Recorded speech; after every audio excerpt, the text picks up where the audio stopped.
স্কুলগুলোতে কি প্লেগ্রাউন্ড থাকে না, খেলার মাঠ থাকে না? দেখবে স্কুল রয়েছে, তার ঠিক পাশেই, তার ঠিক জানলা থেকেই দেখা যাচ্ছে খেলার মাঠও রয়েছে। তো খেলার মাঠটা কেন দেওয়া থাকে? এই কারণেই যে সারাদিন পড়াশোনা করবে, পড়াশোনা করতে করতে একটু ভালো লাগছে না, তো খেলার মাঠ আছে, যা একটু গিয়ে খেলেই আসি। তো আমাদেরও জীবনটাও ঠিক সেরকম।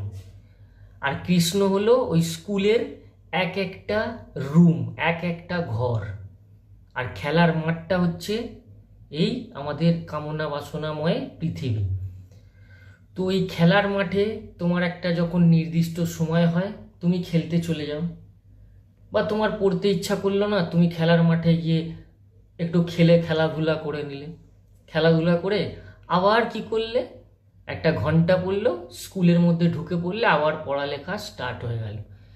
কিন্তু এখনের অধিকাংশ মানুষরা কি করছে, ওই খেলার মাঠে গিয়েই পড়ে থাকছে।